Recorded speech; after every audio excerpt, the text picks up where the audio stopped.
शिवनाम तया न बाधी क्रोध का धर्मार्थ काम मोक्ष धर्म अर्थ काम मोक्ष शिव देखता प्रत्यक्ष एका जनार्दनी शिव निवारी कळी काळाचा भेव वाचे वदता शिवनाम तया न बाधी क्रोध कामा विठ्ठल विठ्ठल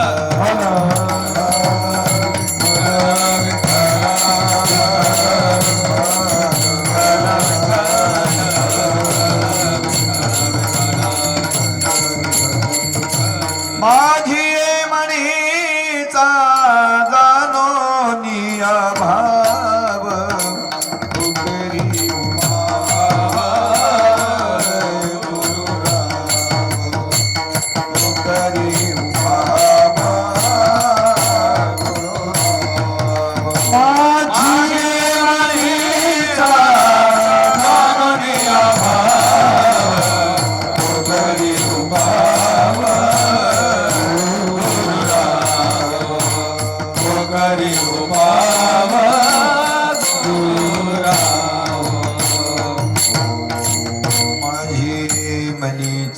जाणोनिया भाव तो करी उपाव गुरुराव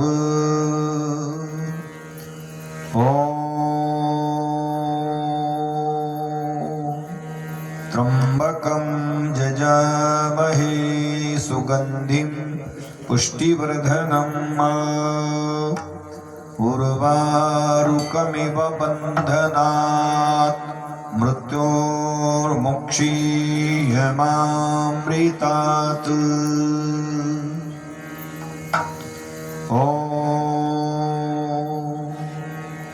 जयांची केलिया स्मरण होय सकळ विद्येचे अधिकरण तेचे वंदू श्री चरण श्री गुरूंचे ते नमस्कारोनी आता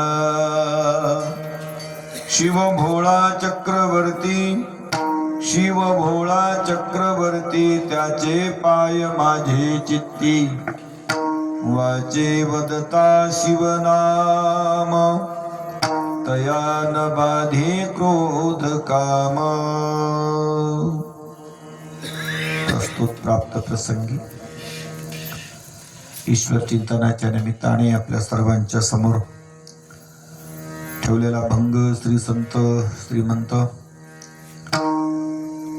शांती ब्रह्म एकनाथ महाराज त्यांचा हा छोट्या पद्यातील 4 चरणाचा अभंग आणि या 4 चरणामध्ये कोणीतरी महाराजांना विचारलेला आहे.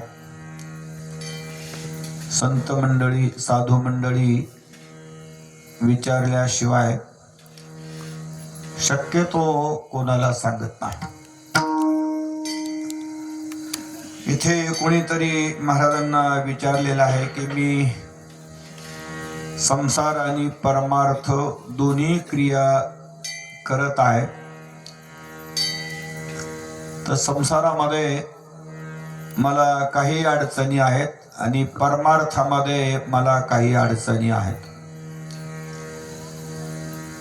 संसारातल्या अडचणी थोड्या वेगळ्या आहेत, परमार्थातल्या अडचणी थोड्या वेगळ्या आहेत. परमार्थातल्या अडचणी दूर करण्यासाठी मी काय केलं पाहिजे आणि संसारातल्या अडचणी दूर करण्यासाठी मी काय केलं पाहिजे. तर संसारामध्ये कोणती अडचण आहे, तर संसारामध्ये ही अडचण आहे की आपण कितीही धन सत्ता संपत्ती कमवली तरी ती आपल्या मनाला समाधान देत नाही. ती समाधान देत नाही का, तर एवढं मोठं मिळवलेलं कमवलेलं वैभव जीवनामध्ये कुणीतरी आपल्याकडनं हिरावून घेतलेला आहे हे कळतच नाही की हे कोणी हरून घेतलेलं आहे. हे कोणी हरून घेतलं हे कळत नाही. आणि मग अशा वेळेला ज्यांना ते कळत नाही त्यांच्यासाठी संसारामध्ये काही नाही. पण ज्यांना कळतंय की आपण हे सर्व करतो आणि सारं करत असताना सुद्धा आपण एवढ्या मोठ्या तयारीमध्ये असताना आपलं कोणीतरी हिरावून घेतलेलं आहे, त्यांना ते कळतं. आणि ज्यांना कळतं त्यांनाच विचारण्यासारखं होतं. ज्यांना कळत नाही त्यांना काही विचारण्याची परिस्थिती नाही. म्हणून ज्यांनी विचारलं की माझ्या संसारामध्ये थोड्या अडचणी आहेत, तर महाराजाने त्यांना हे समजावून सांगितलं की तुम्ही जर यदा कदाचित चांगल्या मार्गाने गेला तर 4 गोष्टी तुम्हाला उपलब्ध होतील. धर्म, अर्थ, काम, मोक्ष. तुम्हाला धर्म मिळेल, तुम्हाला अर्थ मिळेल, तुम्हाला काम मिळेल, तुम्हाला मोक्ष मिळेल. धर्म मिळाल्याच्या नंतर या लोकातली आणि परलोकातली व्यवस्था तुमची होईल. अर्थ मिळाल्याच्या नंतर या लोकातली व्यवस्था होईल. आणि काम मिळाल्याच्या नंतर या वंशामध्ये जे काही तुम्हाला करायचंय त्याच्यासाठी माणसं उभी करता येतील. आणि मोक्ष मिळाल्याच्या नंतर जीवनाचा शेवटचा टप्पा तुम्हाला साधता येईल. आणि म्हणून या 4ही गोष्टी प्रत्येकाला अपेक्षित आहे. कळत न कळत त्या अपेक्षितच आहेत. आणि त्याच्यासाठी महाराजांनी ही गोष्ट समजावून सांगितली. धर्म, अर्थ, काम, मोक्ष. पण विचारलं काय केल्याच्या नंतर होईल, तर महाराजांनी सांगितलं शिव देखता प्रत्यक्ष. प्रत्यक्ष शिव देखता धर्म, अर्थ, काम, मोक्ष मिळे. भगवान शंकराला तुम्हाला प्रत्यक्ष पाहिलं पाहिजे. बऱ्याच वेळेला काही गोष्टी प्रत्यक्ष असतात आणि काही गोष्टी अप्रत्यक्ष असतात. प्रत्यक्ष जे असतात ते नेत्र इंद्रियाने दिसतात, कानाने ऐकायला येतात, नाकाने त्याचा गंध सुगंध घेता येतो. त्या संदर्भामध्ये 6 इंद्रिय आहेत. मनःषष्ठानी इंद्रियाने त्या 6 इंद्रियापैकी कुठल्या ना कुठल्या तरी इंद्रियाने त्याचं तत्वज्ञान घेता येतं, त्याला प्रत्यक्ष पाहता येतं. पण ज्यांना प्रत्यक्ष दिसत नाही ते अप्रत्यक्ष असतं. आणि जे अप्रत्यक्ष असतं त्याला प्राप्त करण्यासाठी एक यंत्रणा आहे शास्त्रामध्ये आणि त्याचं नाव आहे अनुमान प्रमाण. त्याचं नाव आहे अनुमान. अनुमान शब्दाचा अर्थ काय? अर्ध ज्ञान प्रत्यक्ष आणि अर्ध ज्ञान अप्रत्यक्ष दोन्ही एकत्रित करायचे आणि त्याच्याद्वारा ते ज्ञान समजून घ्यायचं. जसं 2 मित्र सतत बरोबरच राहतात, पण एकच आला तर अंदाज घेतला की तो दुसरा याच्या बरोबर आलाच असेल का, की ते दोघं बरोबर राहतात. एकाला पाहिलं की दुसऱ्याचं स्मरण होतं. याला अप्रत्यक्षाचं बी प्रत्यक्ष होतं. पण काही गोष्टी अशा आहेत की त्या न प्रत्यक्ष दिसतात न त्या अनुमानाला दिसतात, कारण त्या या लोकातच नाही, त्या परलोकामध्ये आहे. आणि परलोकातल्या वस्तूविषयी अनुमान चालत नाही. कारण का, की अनुमानाचा एक भाग प्रत्यक्ष आहे आणि एक भाग अप्रत्यक्ष आहे. पण जो प्रत्यक्ष भाग आहे तो मृत्यू लोकामध्ये आहे आणि जो अनुमानित जो भाग आहे तो परलोकात आहे. दोघांची साम्यता नाही, म्हणून अनुमानाने तो दिसत नाही. त्याच्यासाठी गरज पडते ती शब्दाची. आणि म्हणून शब्द सांगतो आपल्याला की वैकुंठामध्ये काय आहे, कैलासामध्ये काय आहे, हे सांगण्याचं काम तो करत राहतो. आणि म्हणून जीवनामध्ये शब्द अत्यंत चांगला आहे. ज्याच्याकडे शब्द आहे, शब्द बल ज्याच्याकडे आहे तो जगातला मोठा आहे. म्हणून संत मंडळीने शब्दाला जास्त महत्व दिलं. शब्द हा बहुसार उपकाराची रसी. शब्द चांगला आहे, उपकार करणार आहे, पण तो शब्द बी 2 पद्धतीचा आहे. आप्तवचनम, एक आप्तवचन आहे आणि एक श्रुती वचन आहे. आप्त म्हणजे काय? आपल्या जवळचा अत्यंत आपलं हित करणारा तो आपला आप्त. आणि दुसरा आहे श्रुती वचन म्हणजे वेद वचन. आणि मग या 2 वचनाने आपल्याला ज्या गोष्टी दिसत नाही त्या आपल्याला शोधायच्या असतात.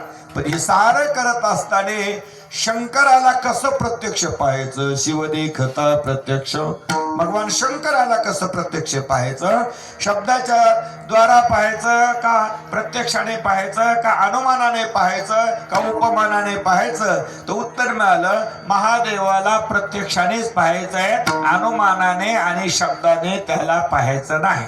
प्रत्यक्षाने तो दिसू शकतो का?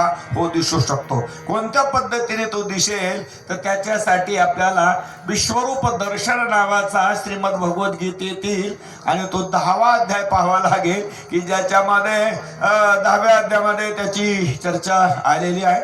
आणि योगाने प्रापंचिकासाठी हा लाभ आहे आणि परमार्थिकासाठी दुसरा लाभ आहे. परमार्थिकासाठी दुसरा लाभ आहे. परमार्थिक माणसाला विचारलं तुमचा कोण शत्रू आहे, तर परमार्थिक माणसं त्याचं उत्तर सांगतात, त्रिविधम नरक स्वेदम द्वारम नासेनमात्मना. 3 प्रकारचं नरकाचं द्वार आहे, काम क्रोधस तथा लोभस. आणि हे 3 नरकाचे द्वार आहे आणि हेच खरे परमार्थिक माणसाला अडचणीमध्ये आणणारे आहे.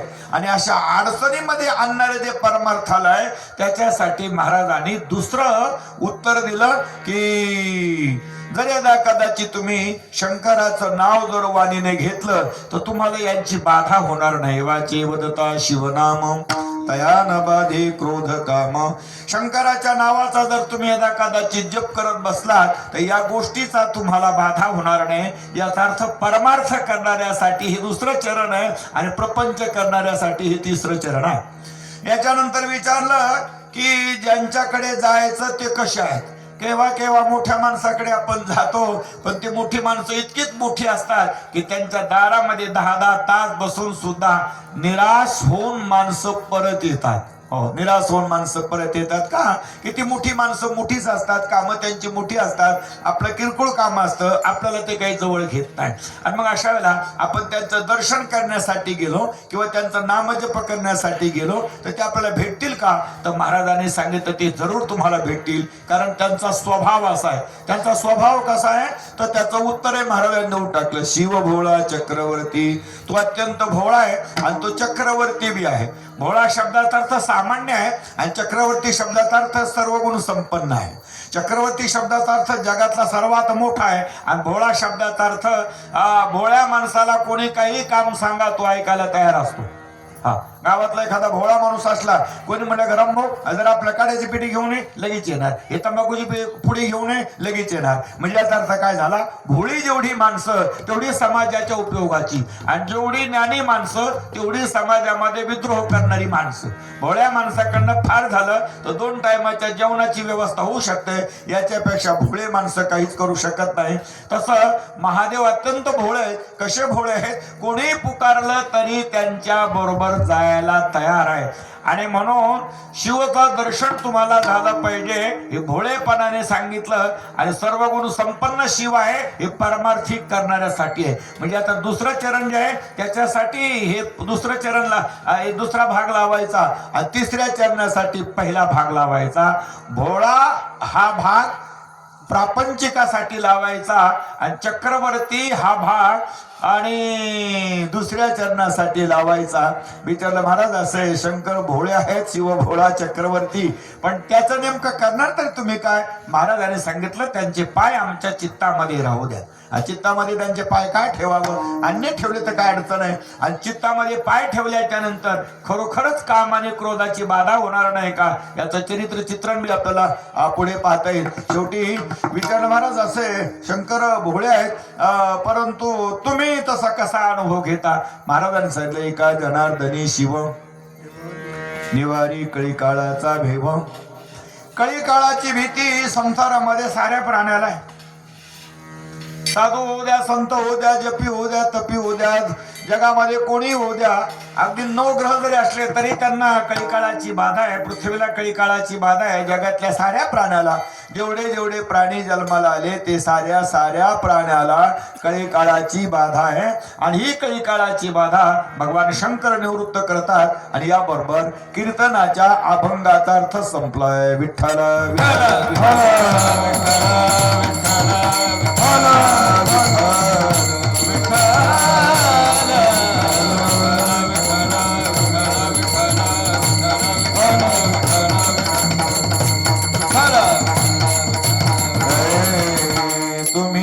विश्वनाथ तुम्ही विश्वनाथ तुम्ही विश्वनाथ तुम्ही विश्वनाथ तुम्ही विश्वनाथ तुम्ही विश्वनाथ तुम्ही विश्वनाथ तुम्ही विश्वनाथ दिनरंकमी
मोरी झांझर पारे कैसी आओ वर मेलना रे कैसी आओ वर मेलना रे पायल बाजे मोरी झांझर पारे पायल बाजे मोरी झांझर प्यारी झांझर प्यारी रे झांझर प्यारी. 2 मिनिटाचा परिहार तसा सालाबाधाप्रमाणे भगवान महादेवाच्या दरबारामध्ये सप्ताहाच्या निमित्ताने आपले सर्वांची उपस्थिती आहे. पण या वर्षी जरा लोक थोडे जागरूक झाले होते दिसतात. कमीत कमी आता मंडप भरायला लागल्यासारखा वाटतो आणि कामधंद्याचे दिवस थोडे डोक्यावर आहे. पण लेकरं गडबड करायला लागले. तिकडे खाली गेलेत लेकरं. कीर्तनाला आले होते पण कीर्तन दिसलंच नाही त्यांना. ते गेले परत. म्हणून योगायोगाने भगवान महादेवाची असीम कृपा आपल्या सर्वांच्या पाठीशी राहो एवढीच महादेवाकडे या निमित्ताने मंगल मंगल कामना आहे. थोडा संकल्प बी या ठिकाणी झाला की बाबा दरवर्षी आपल्याला सप्ताह करायचा आहे. पण एखादा पत्र्याचा मंडप व्हावा, सभा मंडप व्हावा म्हणून कार्यकर्त्याने तशी तयारी बी केलेली आहे. आपल्यालाही जसं जसं जमेल तसं तसं आपण करा. कुठलीच गोष्ट एकदाच होत नसते. ती हळूहळूच होत असते. परमार्थाची गोष्ट सुद्धा हळूहळूच होत असते. म्हणून आपण सर्वांनी थोडं थोडं सहकार्य केलं तर ती गोष्ट बी सहजगत्या होऊ शकते. पुन्हा संसारामध्ये आल्याच्या नंतर 2 पद्धती माणसाच्या डोळ्याच्या समोर आहेत. एक पद्धती परमार्थाची आणि दुसरी पद्धती संसाराची. परमार्थाची पद्धती थोडी प्रयत्नपूर्वक करावी लागते आणि संसाराची पद्धती बी प्रयत्नपूर्वकच करावं लागते. परंतु परमार्थाच्या पद्धतीमध्ये स्वतः जागरूक राहून करावं लागतं आणि संसारामध्ये आपण स्वतः जागरूक नसलो तरी दुसऱ्याच्या द्वारा करता येत. जसं भूक लागल्याच्या नंतर आपल्यालाच खावावं लागतं. आपण खाल्लं नाही तर मग ते आपल्याला मिळत नाही. आणि कपडे लत्ते घ्यायचे असतील, काही द्याय घ्यायचं असेल तर आपण उपस्थित नसलो तरी दुसऱ्याच्या द्वारा बी होऊ शकतं. मान सन्मानाची एखादी गोष्ट असेल, आपल्याला रिकामपण नसेल, आपला एखादा प्रतिनिधी गेला तरी त्याच्या द्वारा ते होऊ शकतं. म्हणून संसारामध्ये द्वारा हातोपर हाती होत राहतं आणि परमार्थामध्ये मात्र प्रत्यक्षात करावं लागतं. एवढाच फरक आहे. परमार्थ शब्दाचा अर्थ काय? परमशासो अर्थ इति परमार्थ. परम अर्थ आहे ज्याच्यामध्ये, त्याचं नाव आहे परमार्थ. परम शब्द कोणा व्यक्ती बरोबर जोडला जातो तो ब्रह्मा बरोबर जोडला जातो. परम भूय प्रवक्ष्यामि ज्ञानानां ज्ञानमुत्तमम्. हो, परम शब्द नेहमी करता परमेश्वराबरोबर जोडला जातो आणि मग तो परमेश्वर अर्थ समजून जो प्राप्त करतो किंवा प्राप्त करण्याची इच्छा अंतःकरणात धारण करतो त्याचं नाव आहे परमार्थ. आणि जो ते करतो त्याचं नाव आहे परमार्थिक. तो परमार्थिक. असा जो परमार्थिक आहे तो जेव्हा आपल्या मार्गाने निघतो तेव्हा त्याला अनेक संकटाचा सामना करावा लागतो. इच्छा नसताना सुद्धा मनुष्य संकटामध्ये जातो. आणि ही गोष्ट मी तुम्हाला विचारित नाही तर अर्जुनाने भगवान परमात्म्याला विचारलं की बाबा हे परमार्थ करणारी माणसं अशी सरळ रस्त्याने का चालत नाहीत, अशी वाकडी वाकडी का चालतात. तर भगवान परमात्म्याने त्याचं उत्तर देताना सांगितलं की परमार्थिक माणसं सरळ चालतात पण यांच्याकडनं वाकडं चालून काही लोक घेतात. वाकडं चालून घेतात. गाडी आपल्याला वाटतं सरळ चालावी परंतु रस्ता वाकडा असेल तर गाडी आपल्याला सरळ घेता येत नाही. जसा रस्ता असेल तशा पद्धतीने चालायचा. तसं संसारामध्ये दोन पद्धती, दोन विभाग आलेले आणि ते वरून आलेले, ते काही खालून आलेले नाही, वरूनच आलेले. त्यातला पहिला भाग थोडा मोठा आहे. पहिला भाग मोठा आहे तो 26 गुणाचा भाग आहे. आणि त्याच्यानंतर एक छोटा भाग आहे तो 6 गुणाचा भाग आहे.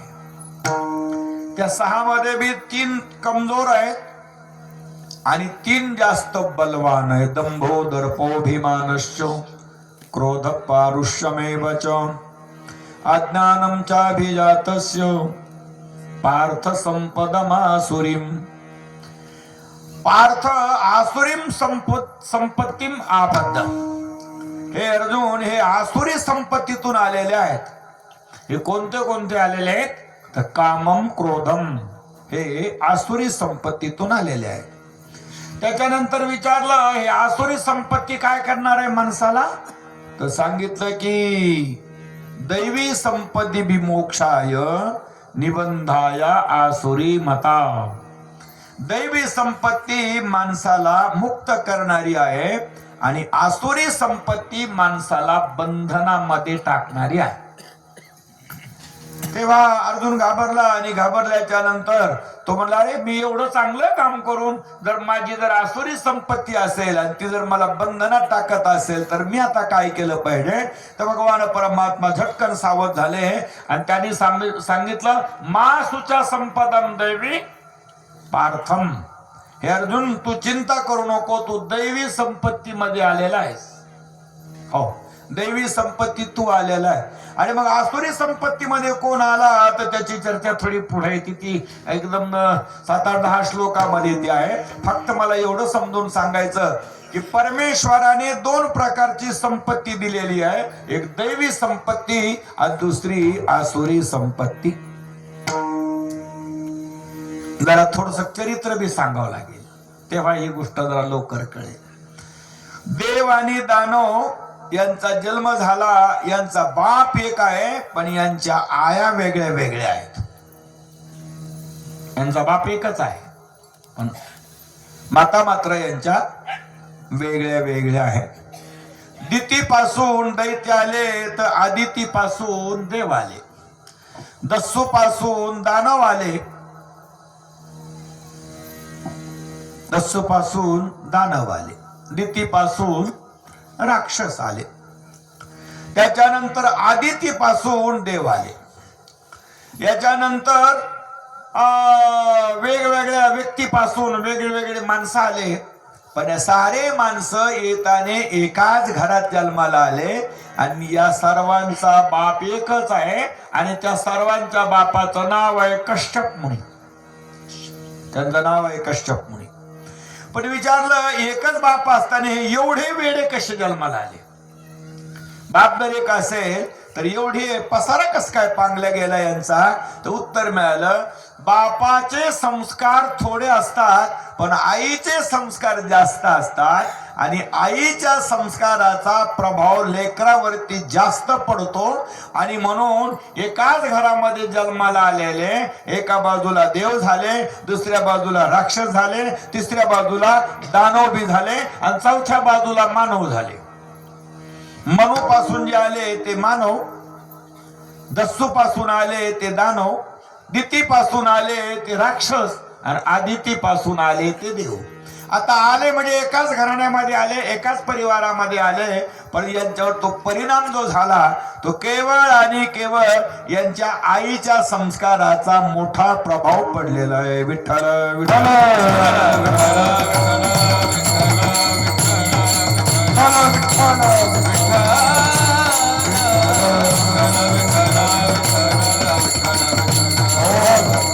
आणि म्हणून महर्षीला एक वाक्य वापरावं लागलं आणि ते हे आहे की जन्मना जायते शूद्र संस्कारा द्विज उच्यते. आपण जन्माला येताने सर्व सारखेच आहोत, फक्त ज्याच्यावरती जसे संस्कार झाले ती माणसं तशी तशी होत गेली. एकाच खाणीमधले दगड काही मूर्ती होतात, काही खंडोबाची मूर्ती, काही म्हसोबाची मूर्ती, काही पांडुरंगाची मूर्ती, काही गणपतीची मूर्ती, काही वेगवेगळ्या प्रकारच्या मूर्ती, काही शनीची मूर्ती, काही मारुतीची मूर्ती. ज्यांना मूर्ती होता आलं नाही ते बिचारे आपले थोडे देवाचे दरवाजे होतात. ज्यांना देवाचे दरवाजे होता आले नाही त्यांना आपले थोडे थोडे दगड होता येतात. आणि ज्यांना ते बी जमलं नाही ते मग मेलेल्या माणसाच्या समाधीवरचे दगड होतात. पण विचारलं एकाच खाणीतले हे सारे दगड आणि असे भिन्न भिन्न का झाले? उत्तर मिळालं की ज्यांना जसं घडवलं ते तशा पद्धतीचे झाले. ज्याने पांडुरंगाच्या रूपात घडवलं ते पांडुरंग झाले. जे म्हसोबाच्या रूपात आले काहीच नाही, फक्त डोळे चेहरा, बाकी काहीच नाही. गणपतीच्या रूपात आले तर थोडे नाजूक झाले, देवीच्या रूपात आले थोडे अधिकच नाजूक झाले. म्हसोबाच्या बिरोबाच्या रूपात आले ते काय एवढे फार रूपाचे झाले नाही. आणि फारच झालं तर मग मुंजाबाच्या रूपात आले तर काहीच घडले, फक्त गोटी उचलून ठेवले. कारण का की त्यांना घडवण्यामध्ये सर्वात जास्त महत्व आहे. तसं संसारामध्ये येताने सारे माणसं एकापासूनच आले, परंतु ज्यांनी जसे घडवले तशी माणसं घडल्या गेली. विठ्ठल विठ्ठल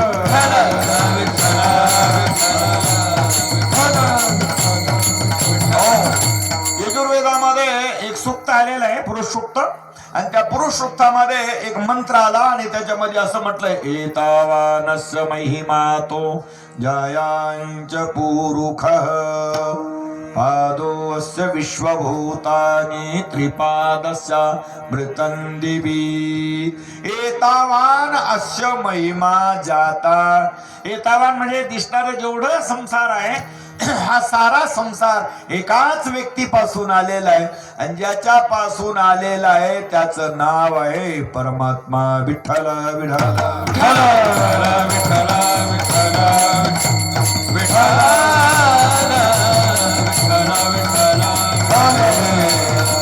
दया पासोनी सकळ महिमंडळ हे झाले. तो हा देवाचाही देव, तो हा देवाचाही देव, तो हा देवाचाही देव, तो हा देवाचाही देव.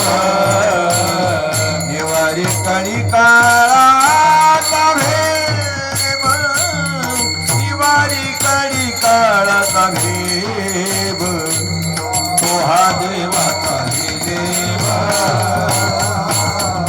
तो हा देवाचाही देव. निवारी कळी काळाचा भेव, निवारी कळी काळाचा भेव,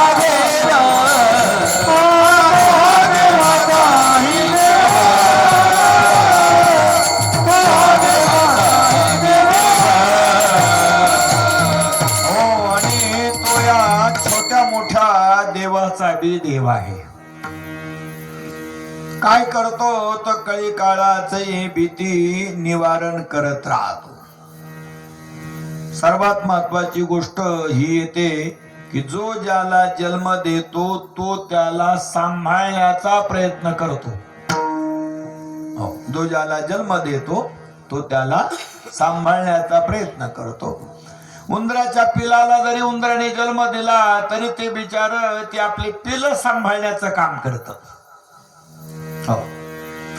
एखाद्या घरट्यामध्ये चिमणीने जरी आपले पिलं दिले तरी ती चिमणी त्यांना सांभाळण्याचा प्रयत्न करत राहते. एखाद्या सर्पाने जरी आपले पिलं दिले तरी ते त्यांना सांभाळण्याचं काम करत.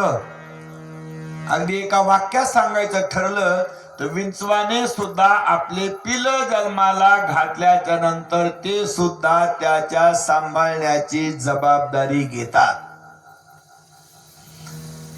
झाडलता वृक्षवेली या सर्वांचं तसंच आहे, माणसाचं बी तसंच आहे, देवतांचं बी तसंच आहे. आणि म्हणून आपली आई आपल्याला जन्म देते, ती आपल्या सांभाळण्याची जबाबदारी घेते. हो, आपल्या सांभाळण्याची जबाबदारी घेते. म्हणून लेकुराचे हित वाहे माऊलीचे चित्त असं म्हटलं जातं. आई आपल्याला जन्म देते, आपल्याला सांभाळण्याची जबाबदारी बी घेते. पण आई आपल्याला नेमकं आपल्या शरीरातल्या कोणत्या भागाला जन्म देते? उत्तर मिळालं, आई आपल्या स्थूल शरीराला जन्म देते आणि म्हणून ती आपल्या फक्त स्थूल शरीराचंच रक्षण करू शकते. बाकी आपल्या सूक्ष्म शरीराचं रक्षण ती करू शकणार नाही. आपल्या कारण शरीराचं रक्षण ती करू शकणार नाही. आपल्या महाकारण शरीराचं रक्षण करू शकणार नाही. किंबहुना ती आपल्या आत्म्याचं रक्षण करू शकणार नाही. फार झालं तर ती आपल्याला, तिला जर काही कळालं की माझ्या लेकराच्या स्थूल शरीराचं रक्षण करून होणार नाही, माझ्या लेकराच्या सूक्ष्म शरीराचं रक्षण करून होणार नाही, माझ्या लेकराच्या कारण शरीराचं रक्षण करून होणार नाही, तर माझ्या लेकराच्या आत्म्याचं रक्षण करायला पाहिजे. आणि मग जर हे तिला कळालं तर ती सहजगत्या आपल्या लेकराला उपदेश करेल आणि उपदेश करून एखाद्या महात्म्याकडे जाण्याचा आग्रह करेल की जसं मदलसेने आपल्या लेकराला तसा उपदेश केलाय. विठ्ठल विठ्ठल विठ्ठल विठ्ठल विठ्ठल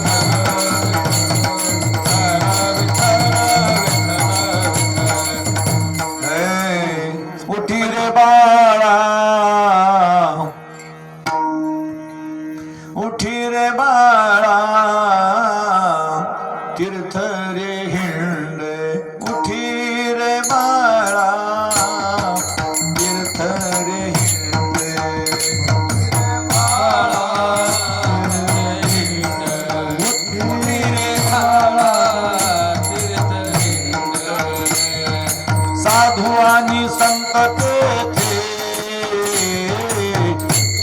उदंड, साधू आणि संत तेथे असती उदंड, साधू आणि संत तेथे असती उदंड, साधू आणि संत तेथे असती उदंड. सांगितलं तू माझ्याजवळ बसला, इथे बसून तुझा काही फायदा नाही, तू जंगलामध्ये जा.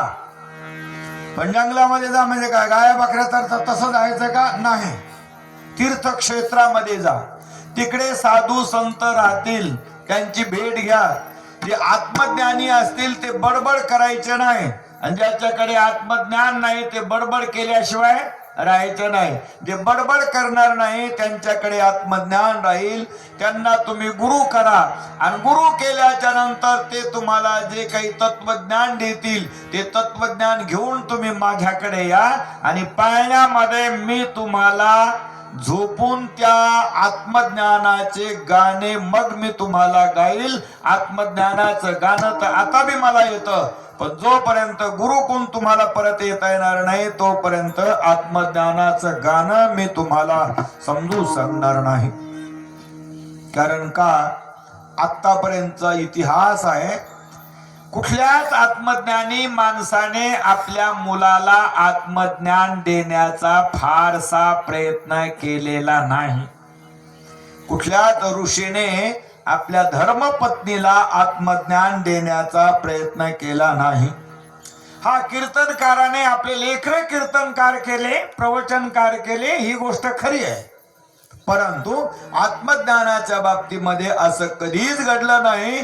थोड्याशा जोड्या आहेत आणि त्यामध्ये ज्ञानोबरायची जोडी की आपल्या गुरुजीने निवृत्तीनाथाने त्यांना आत्मज्ञान देण्याचा प्रयत्न केला. आणि अजून एक मुनी आहे आणि जेव्हा त्यांनी आपल्या पत्नीला सांगितलं की आता मला जरा जंगलामध्ये जायचं आहे, बाकी सारं वैभव मला तुला द्यायचं आहे, हे सारं वैभव तुला द्यायचंय. तिने सांगितलं मला काय काय वैभव देणार आहे, त्याने सांगितलं सारं वैभव तुला देणार आहे. पण पत्नीने सांगितलं जे आध्यात्मिक वैभव घेऊन तुम्ही जंगलामध्ये चाललात आणि भौतिक वैभव तुम्ही मला या ठिकाणी देऊन चाललात, ही गोष्ट तुम्ही बरी केली नाही. आणि म्हणून तिने आपल्या पतीला रोखून धरलं आणि पतीला रोखून धरल्याच्या नंतर त्यांच्याकडनं आत्मज्ञान घेतलं. तिचं नाव आहे गार्गी. हो, अशा थोड्या लोकांना ही गोष्ट करता आली, बाकीच्या लोकांना नाही. अगदी भगवान परमात्म्याच्या बाबतीत जर सांगायचं ठरलं तर अर्जुनाने ही गोष्ट कबूल केली. सर्वमेतद्रुतं मन्ये यन्मां वदसि केशव, नहि ते भगवान व्यक्तीर विदुर देवान दानवा, अशितो देवलो व्यास स्वयं चैव ब्रवीष मे. सांगितलं हे भगवान तुम्ही जे काय सांगितलं ते सत्य आहे, खरं आहे.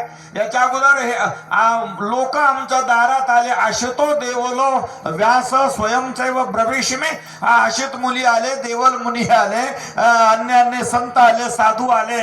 हस्तिनापुरामध्ये हे तत्वज्ञान ते सांगतच राहिले, आम्ही ऐकतच राहिलो. पण ते तुझ्या वाक्या वाचूनी न हाती चढे.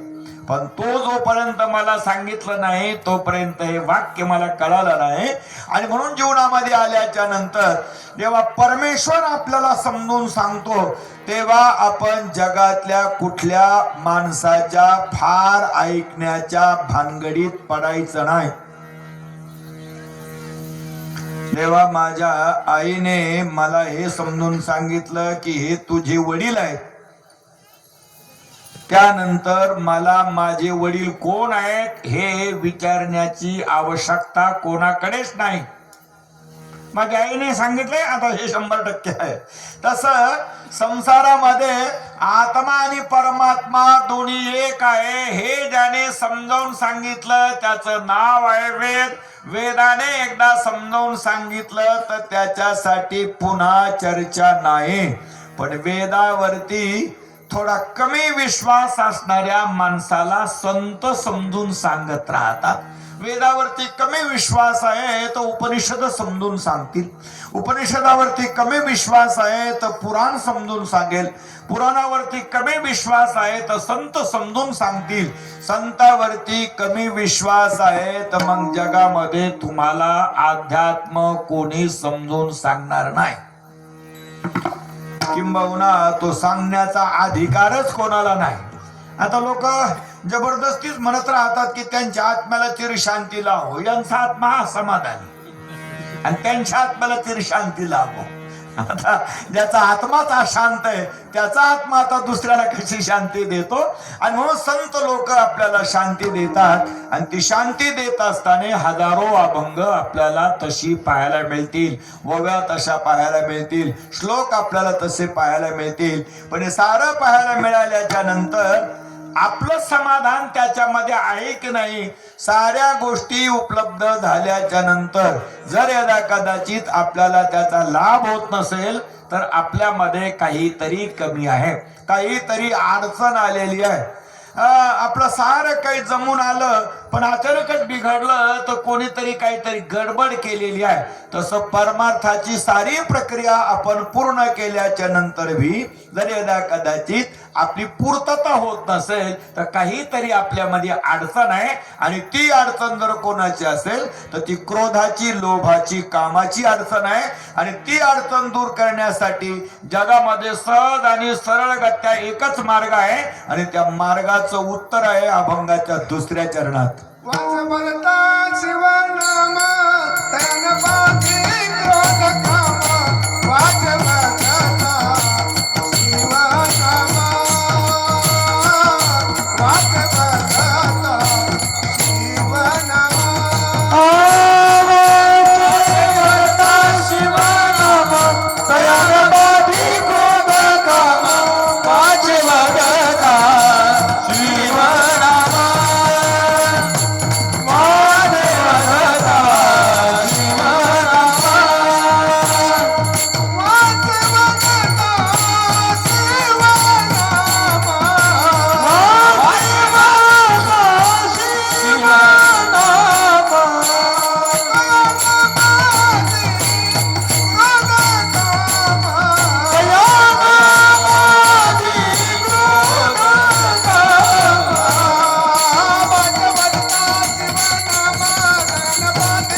शिवनाम तया न बाधी क्रोध काम. एक असा व्यक्ती महादेवाचा भक्त की तो महादेवाची पूजा करायला बसला तर कमळ कमी पडलं, पुष्प कमी पडलं तर त्याने आपलं शिर एक दिल्याची कथा आहे. आपलं एक शिर दिल्याची कथा आहे. आणि एवढा मोठा भक्त की जेव्हा त्याला हे कळालं की माझे वडील साधू आहेत, माझे आजोबा साधू आहेत, दोघं संत होते, पण आमच्या चुलत्याने आमची संपत्ती हिसकावून घेतली आणि आमचा सारा परिवार अत्यंत दुःखी केला. आणि आमचा सारा परिवार जंगलामध्ये जसे बकऱ्या मेंढ्या सांभाळणारे लोक राहतात तशा पद्धतीने राहायला लागला. याच्या पाठीमागे एकच कारण आहे आणि त्याचं कारण आहे की आमचा चुलता आहे. हो. आणि म्हणून त्यांनी त्याचा शोध घेण्याचा प्रयत्न केला. पण शोध घेता घेता त्यांच्या परिवारात एक व्यक्ती सापडला आणि तो व्यक्ती शोधण्यासाठी तो गेला. गेल्याच्या नंतर त्या व्यक्तीचं राहण्याचं गाव आहे लिमचोनी. तुम्ही कधी बद्रीनाथला गेला असतात तर बद्रीनाथच्या अर्ध्या रस्त्यावरती केदारनाथला जर गेलात तर त्या केदारनाथच्या 5 किलोमीटर खालच्या बाजूला एक गाव आहे आणि त्याचं नाव आहे लिमचोली. आणि तिथे तो राहायचा. जो तिथे राहायचा त्याचं नाव आहे कुबेर. तो तिथे राहायचा. गेल्याच्या नंतर त्यांनी त्याला पकडलं, संपत्ती हिसकावून घेतली आणि मनात आलं की थोडे कैलासाला जायला पाहिजे. कैलासावरती गेला पण मोठी माणसं ती मोठीच असतात, अगोदरच चर्चा करत राहतात. त्याने आपला निमंत्रण दिलं की मी आलो हे समजून सांगायला लागले तर कैलासच त्याने धरला आणि गारागारा फिरवला. फिरवल्याच्या नंतर पार्वतीने विचारलं महादेवाला की महाराज कोण असा व्यक्ती आहे की तुमच्याकडे येताना पर्वत हलवला. त्याने सांगितलं माझा सर्वात श्रेष्ठ भक्त आहे, माझा सर्वात मोठा भक्त आहे, श्रेष्ठ भक्त आहे आणि तो आता माझ्या दर्शनासाठी यायला लागलेला आहे. पण पार्वतीने विचारलं दर्शनासाठी यायला काय हरकत नाही, असू द्या, येऊ द्या त्याला दर्शनाला. पण त्याने जर आता एवढा पर्वत जर हलवला आणि तो वरती जर आला आणि अधिकच पर्वत हलवला तर पर्वतच पाताळाला जायचा. त्याने सांगितलं तसं काही होणार नाही, पण तो थोडा अहंकारी आहे म्हणून पर्वत हलू पाहतो. अहंकारी आहे म्हणून पर्वत हलू पाहतो. आणि तो तसा महादेवाच्या दर्शनाला गेला. पुढची कथा मोठी आहे. गेल्याच्या नंतर तो महादेवाचं दर्शन करून आला. परंतु एवढा मोठा देवाचा जवळचा भक्त, परंतु त्याने देवाची एवढी सेवा केली तर त्याच्या अंतकरणातला न क्रोध गेला, न त्याच्या अंतकरणातला काम गेला, न त्याच्या अंतकरणातला द्वेष गेला. त्याच्या अंतकरणातला द्वेष गेला असता तर त्याने रामाबरोबर युद्ध करण्याचं ठरवलं नसतं. त्याच्या अंतकरणातला जर क्रोध गेला नसता तर त्याने गेला असता तर त्याने बिभीषणाला आपल्या राज्याच्या बाहेर काढलं नसतं. आणि त्याच्या अंतकरणातला जर काम गेला नसता तर त्यांनी माता सीतेची चोरी केली नसते. आणि मग एवढं महादेवाचा जप करणारा आणि जर त्याच्या अंतकरणातलं हे झालंच नाही तर मग इथे महाराजांनी सांगितलं की देवाचं नाव वाणीने घेतल्याबरोबर त्याला काम क्रोधाची बाधा होत नाही. तर याची संगती कशी लावावी आणि ती संगती लावणं अत्यंत कठीण आहे. विठ्ठल विठ्ठल विठ्ठल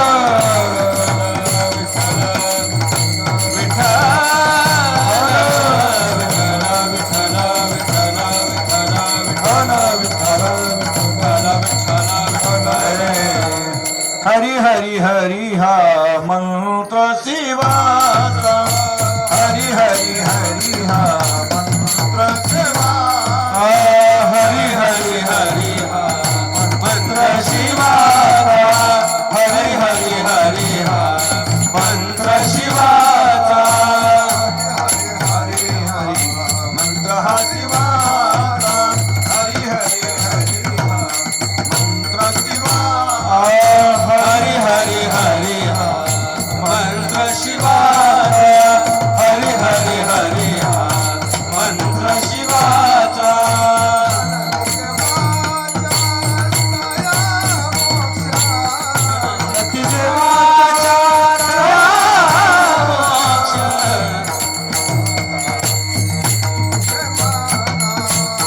मुखे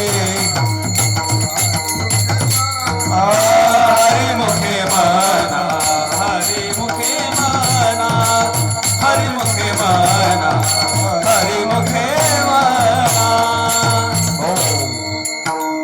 महादेवाचा हा मंत्र, हा शिवाचा मंत्र शिवाने जपला किंवा दुसरा कोणी जपला तरी त्याला फायदा झाला, पण रावणाला मात्र त्याचा काही फायदा झाला नाही. रावणाला त्याचा काही फायदा झाला नाही. दिवसभरात 2-3 तास समाधी लावली तर केव्हा तरी परमेश्वराचं दर्शन होईल असं लिहिलेलं आहे. परंतु 1400 वर्ष समाधी लावणाऱ्या चांगदेवाला तसं घडलं नाही. तसं घडलं नाही. छोट्याशा मुक्ताबाईला जेव्हा उपदेश केला तेव्हा त्यांचं वय फार झालं तर 7-8 वर्षाचं असेल. 7-8 वर्षाच्या वयामध्ये असलेल्या व्यक्तीने जेव्हा 1400 वर्ष समाधी लावणाऱ्या व्यक्तीला उपदेश केला तेव्हा असा अंतर काय असावा त्याच्यामध्ये की त्या छोट्याशा लेकराला, छोट्याशा वयातल्या व्यक्तीला ते साध्य असावा आणि एवढं मोठं वय असून ते साध्य नसावा. तर त्याचं उत्तर एकच आहे, ज्याच्या अंतःकरणामध्ये संशय आहे, ज्यांच्या अंतःकरणामध्ये प्रमाद आहे, ज्यांच्या अंतःकरणामध्ये दोष आहे, त्याच्या जवळ किती ज्ञान असलं तरी त्याला त्याचा काही फायदा नाही. जसं झाडाला मोहोळ बसल्याच्या नंतर त्या मोहोळाचा कांदा त्या फांदीला लटकलेला असतो, पण त्या कांद्याचा त्या झाडाच्या फांदीला काही फायदा नाही. उलट त्याचा फायदा आपल्याला व्हावा म्हणून लोक त्या फांदीला तोडून घेऊन जातात. ते फायदा आपल्याला व्हावा म्हणून त्या फांदीला ते घेऊन जातात. तसं परमार्थामध्ये आल्याच्या नंतर ज्याला या 2-3 गोष्टी बाजूला करता आल्या नाही, ते भले किती ज्ञानाच्या पाडावर जाऊन जरी बसले असले तरी त्यांना त्यांचं समाधान नाही. किंबहुना त्यांच्याकडे पाहून दुसरे लोक समाधानी होतील, पण ते मात्र असमाधानी जशाच्या तसेच राहतील. बाकी त्यांच्या जीवनामध्ये कोणताही लाभ नाही. आणि म्हणून महादेवाचं नामचिंतन केल्याच्या नंतर त्या नामचिंतनाचा प्रभाव हा राहील की ते क्रोधाला, लोभाला आणि या साऱ्या दोषाला घालवण्याचं काम करतील. अनेकदा का ते दोष गेले रे गेले. आजार गेल्याच्या नंतर माणसं थोड्या भाकरी जास्त खातात. आजार गेल्याच्या नंतर माणसं जरा थोडे सावधान राहतात. आजार गेल्याच्या नंतर पुन्हा त्याने येऊ नये त्याच्यासाठी माणसं जरा थोडे तत्पर राहून जातात. तसं परमेश्वराचं नामचिंतन केल्याच्या नंतर हे 2-3 आजार गेल्याच्या नंतर मग तो माणूस जर प्रपंचामध्ये राहत असेल आणि तो प्रपंचामध्ये राहून त्याला काही मिळवायचं असेल, काही कमवायचं असेल तर तो कसं मिळविल, कसं कमविल हे अभंगाच्या 3ऱ्या चरणात. धर्मार्थ काम मोक्ष धर्मार्थ काम मोक्ष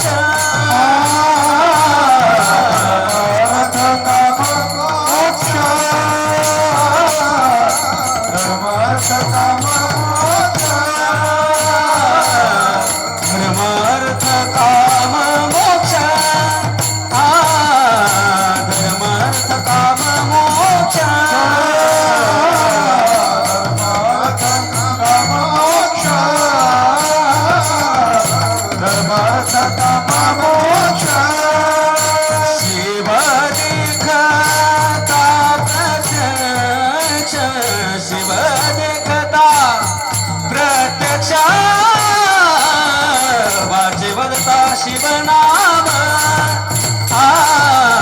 वाचिवत शिवनाम शिव देखता प्रत्यक्ष शिव देखता प्रत्यक्ष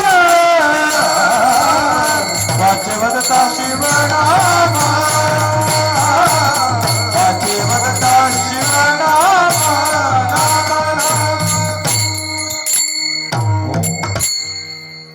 एवढ्या गोष्टी समजून घेण्यासाठी थोडी दिनचर्या माणसाची समजून घेणं गरजेचं आहे. आपण जेवढे सकाळी माणसं उठतो त्यातले माझ्या अंदाजाने 80% माणसं सकाळी एका विषयाच्या अवतीभोवती फिरत राहतात आणि त्या विषयाचं नाव आहे धर्म. त्याचं नाव आहे धर्म. इस्लाम जरी असेल तरी तो सकाळी सूर्योदयाच्या अगोदर आणि नमाज पढतो. जेव्हा तो नमाज पढतो, तो नमाज अदा करतो, तेव्हा त्यांच्या भाषेत काही असू द्या पण आपल्या भाषेत तो धर्माच्या संबंधी आहे. जो व्यक्ती सकाळी उठल्याच्या नंतर सूर्योदयाच्या आत स्नान करतो, देवपूजा करतो, पोथी पुराण वाचतो, गंध चंदन लावतो, तो मनुष्य सकाळी तेवढ्या वेळेमध्ये धर्माच्या संबंधी आहे. म्हणजे पर्याय नाही. जो व्यक्ती हे कृत्य करतो सकाळी उठून, तो धर्माच्या जवळ आहे. याच्यानंतर थोडा वेळ झाल्याच्या नंतर त्याला खाण्यापिण्याची इच्छा आहे. खाण्यापिण्याची इच्छा आहे. खाण्यापिण्याची इच्छा जेव्हा त्याच्या अंतःकरणात जागी राहते तेव्हा तो कामाच्या जवळ राहतो. आणि खाण्यापिण्याची इच्छा पूर्ण झाल्याच्या नंतर जेव्हा तो कार्याला लागतो तेव्हा तो अर्थाच्या जवळ आहे. आणि कार्य करून थकल्याच्या नंतर जेव्हा तो निवांत होऊ पाहतो तेव्हा तो मोक्षाच्या जवळ आहे. तेव्हा तो मोक्षाच्या जवळ आहे. आणि म्हणून जीवनामध्ये प्रत्येक व्यक्ती धर्म, अर्थ, काम आणि मोक्ष यांच्या जवळ जवळ दिवसभरामध्ये राहतो. पण त्याची परिस्थिती अशी आहे की जेव्हा तो धर्मामध्ये उभा असतो तेव्हा त्याला अर्थ तिथे आता काम त्याला तिथे राहू देत नाही, त्याला झटकन ओढून आणतो. जेव्हा तो कामाच्या चक्रात राहतो तेव्हा त्याला तिथे तो राहू देत नाही, त्याला अर्थ ओढून आणतो. आणि अर्थ जेव्हा तो अर्थामध्ये राहतो तेव्हा मोक्ष त्याला ओढून आणतो. आणि जेव्हा तो मोक्षाच्या जवळ येऊ पाहतो तेव्हा मधीच एक जण येतो आणि त्याला घेऊन जातो. तो घेऊन जाणारा जो असतो त्याचं नाव आहे आळस, त्याचं नाव आहे निद्रा, त्याचं नाव आहे प्रमाद.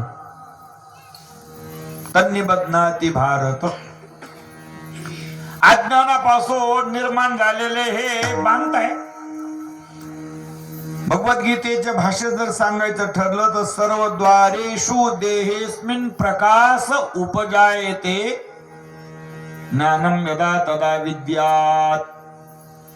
जेव्हा सर्व शरीराच्या आतमध्ये ज्ञान निर्माण होतं तेव्हा तो मनुष्य सात्विक असतो. आणि जेव्हा लोभ अंतःकरणामध्ये जागा राहतो तेव्हा तो मनुष्य राजस असतो. आणि जेव्हा ते दोन्ही जवळ नसतात, तिसऱ्याच मार्गाला असतो तेव्हा तो तामस असतो. आणि जेव्हा तामस असतो तेव्हा त्याची स्थिती वेगळी असते, राजस असतो तेव्हा त्याची स्थिती वेगळी असते. आणि जेव्हा सात्विक असतो तेव्हा त्याची स्थिती वेगळी असते. जेव्हा तो सात्विक असतो तेव्हा तो धर्म आणि मोक्षाच्या जवळ असतो. आणि जेव्हा तो राजस असतो तेव्हा तो अर्थाच्या जवळ असतो. आणि जेव्हा तो तामस असतो तेव्हा तो कामाच्या जवळ असतो. आणि अशा चारही अवस्थेमध्ये तो फिरत राहतो. पण यदा कदाचित परमेश्वराचं नाव जर त्याच्या वाणीमध्ये आलं किंवा परमेश्वराचं दर्शन त्याला झालं तर परमेश्वराचं दर्शन झाल्याच्या नंतर तो चारही अवस्थेच्या पलीकडे जातो. याच्यासाठी श्रीमद भगवद्गीतेचा 14वा अध्याय आपल्याला बारकाव्याने नेहमी करता वाचला पाहिजे. पाठ असणं वेगळी गोष्ट आहे आणि अर्थ समजणं वेगळी गोष्ट आहे. पाठ असणं वेगळी गोष्ट आहे आणि अर्थ समजणं वेगळी गोष्ट आहे. आणि असा जो कोणी असतो तो परमेश्वराला पाहतो आणि परमेश्वराला पाहिल्याच्या नंतर त्याच्या जीवनातली सारे संकट, सारे कष्ट दूर होऊन जातात. आणि ही गोष्ट जवळजवळ अभंगाच्या शेवटच्या चरणात आहे. एका जनार्दनी शिवा,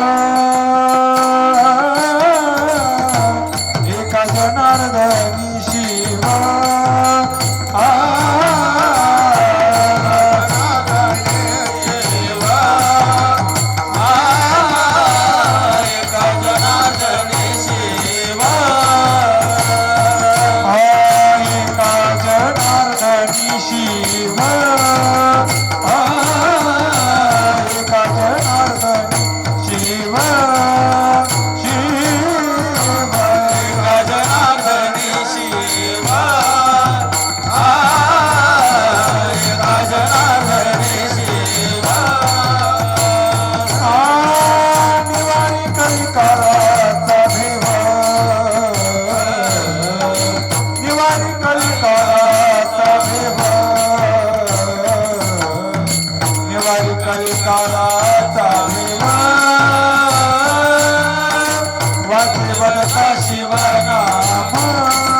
शिवनाम वाचवता शिवनाम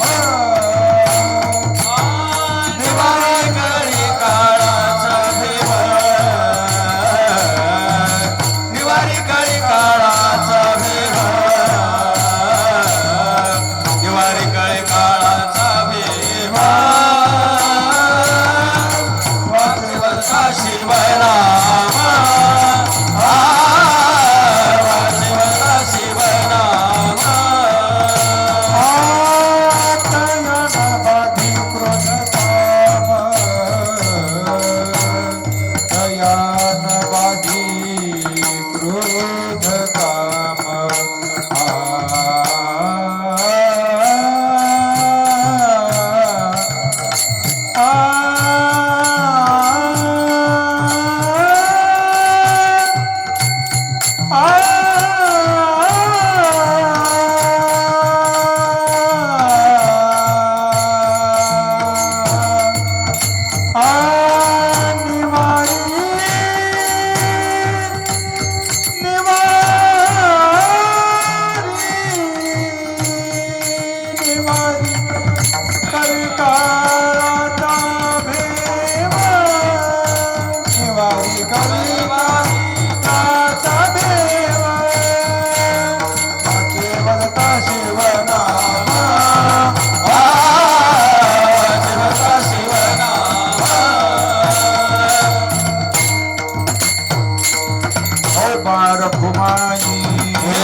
ज्ञानेश्वर महाराज की जय जगद्गुरु तुकाराम महाराज विश्वगुरु निवृत्तीनाथ महाराज की वाघेश्वर भगवान की जय वामन भाऊ महाराज की जय भगवान बाबा महाराज की जय गुरु जोग महाराज की जय शंकर की जय बार कुमारी हो बार कुमारी हो बार कुमारी हो बार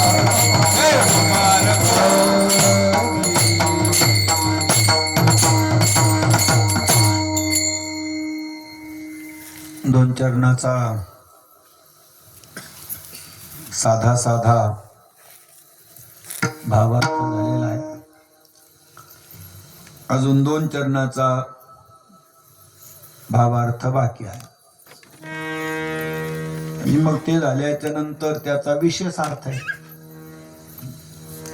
विशेष अर्थ झाल्याच्या नंतर मग त्याचा गोल अर्थ बी.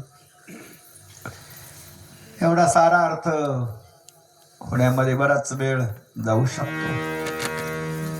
पण आता तुम्हाला इथून पुढचं कीर्तन काही आवडणार नाही. फक्त जो तो आपल्या मोबाईल कडे पाहत. काहीचे मोबाईल चालता चालता सांगतील 9 बजे 9 बजे आणि म्हणून योगा गाणे थोडंच असावा. थोडीशी ती चांगली करता येते जाईल.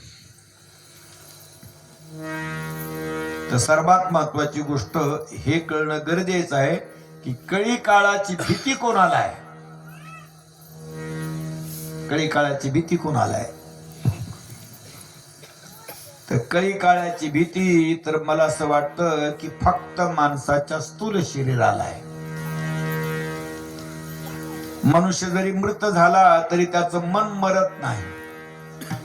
मनुष्य मृत झाला तर त्याची बुद्धी मरत नाही.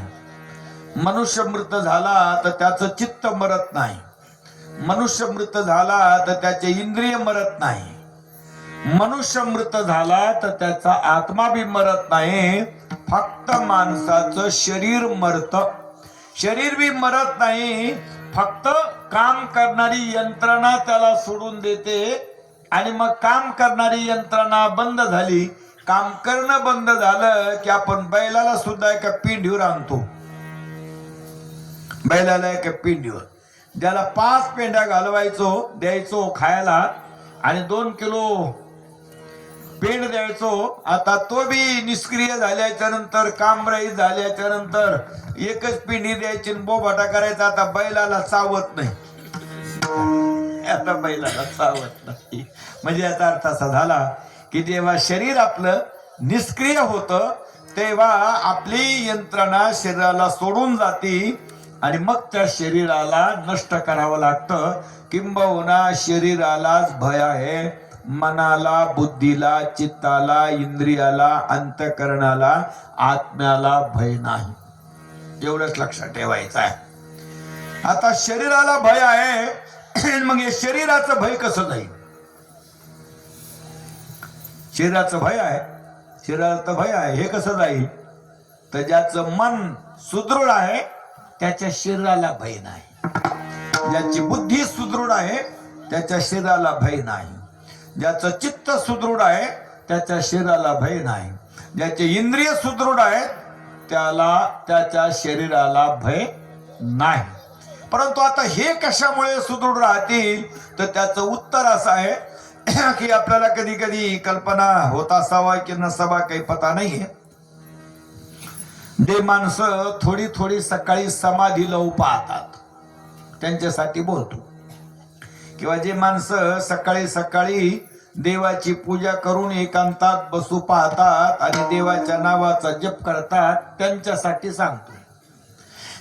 आणि ते माणसं जेव्हा असे शांत बसतात तेव्हा त्याच्या टाळूच्या वरच्या बाजूला एक यंत्रणा काम करत राहते आणि त्या यंत्रणेला जिभेने जर असं उचलून धरलं माणसाने तर ती यंत्रणा तिथून एका द्रव पदार्थाला खाली घेते आणि तो द्रव पदार्थ जेव्हा उतरतो तेव्हा तो द्रव पदार्थ योग्याच्या भाषेमध्ये अमृत आहे.